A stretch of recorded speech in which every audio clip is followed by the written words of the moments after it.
What's up, world? I'm a determined black man, John J. And today, I am determined, as usual, to reach at least someone that's listening to the sounds of my voice. And look, today, I'm doing a special project. I'm doing another paint project. So, for those of you all that don't know me, I do a little bit of everything. And so, my main focus is to encourage someone out there. Not to just be like me, but to maybe take some of the necessary steps towards progress.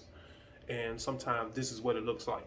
I work an ordinary 9 to 5 job, or 8 to 5, but it's not enough. So I have to do what I have to do. You know what I'm saying? So as a determined black man, you know, everything ain't always pretty. So this job ain't ugly, but it ain't all pretty.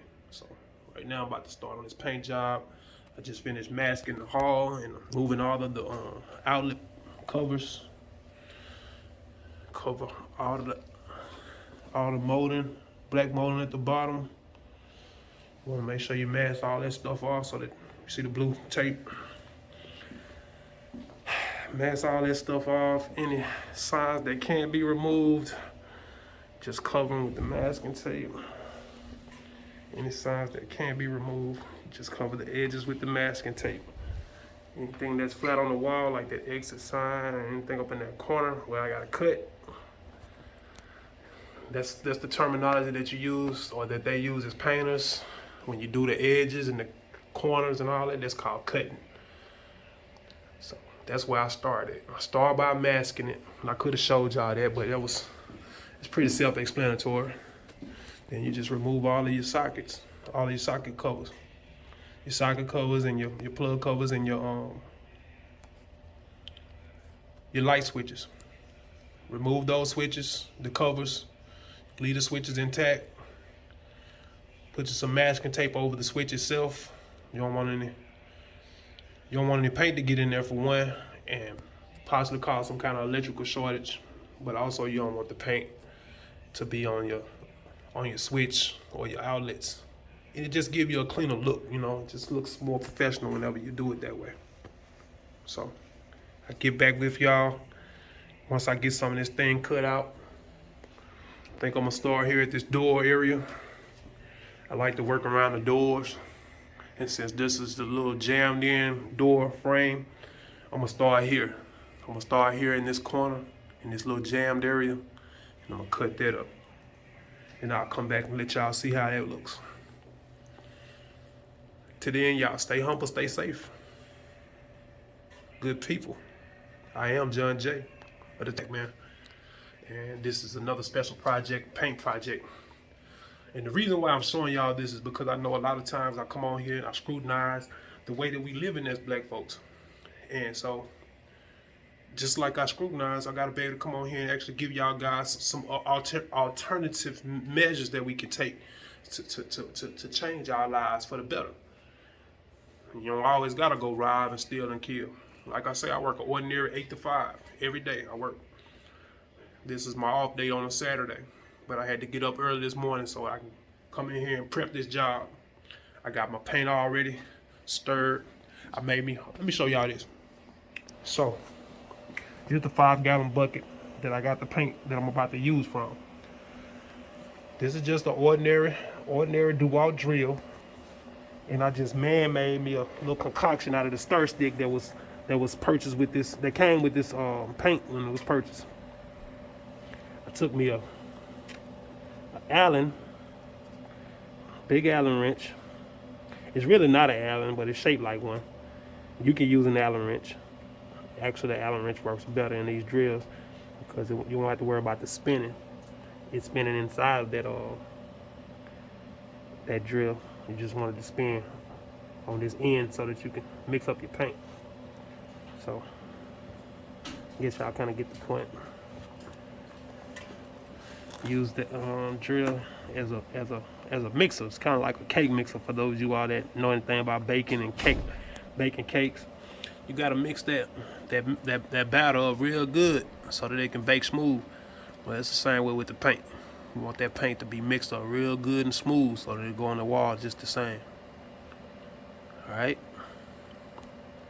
So that was actually step 2. I masked first, and then I stirred my paint.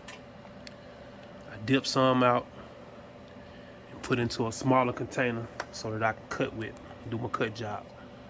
And I'll get back with y'all once I get some of this thing cut out. One. Alright, so as you can see, I just finished mopping the floor behind myself. I pulled up all of my masking tape. Still got some stuck to me. Pulled up all my masking tape from all of my masked areas that I had to cover so that I wouldn't damage with the paint or have to spend extra time cleaning it off. See how smooth and clean those lines are? You don't have to go back behind yourself and try to clean it up if you use the masking tape. So, this is it. I finished with all the cut. I finished with all the painting.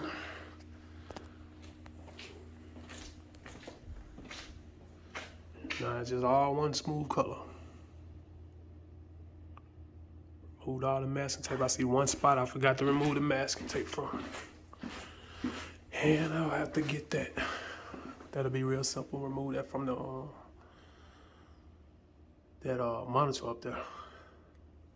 Motion detector.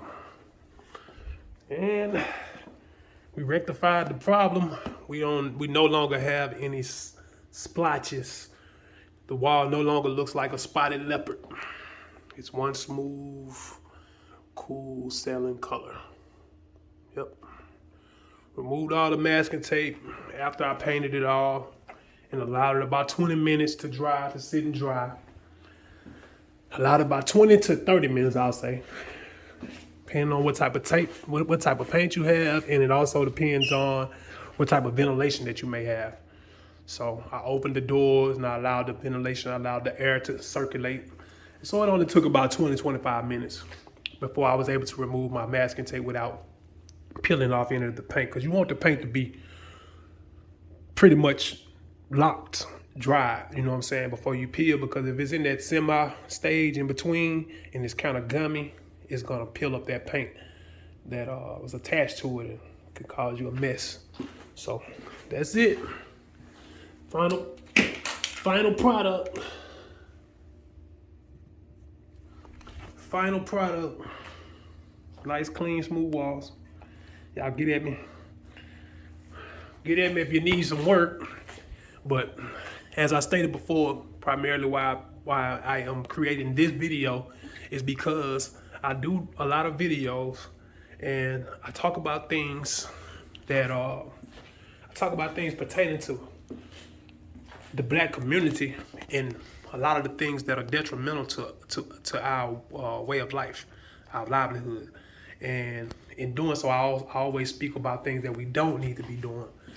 You know, the things we need to get away from, the things that we've been promoting pretty much all of our lives, but the things we need to get away from, you know what I'm saying, like selling drugs, robbing and jacking, you know what I'm saying? Find you a legitimate hustle, you know what I'm saying? So that's why I created this video. Simple, real easy, you know what I'm saying? This the most dirt you're gonna get on your hand, no blood, just a little paint. Just a little paint. If you do it right, then you should have very minimum paint on your hands. So you clean up real good, real easy. But there you have it. I hope y'all continue to be blessed, continue to stay safe, stay up, stay humble, and stay prepared. Good people. It's the guy, it's your guy. It's nobody other than a determined black man. I love y'all. Stay safe out there. Peace.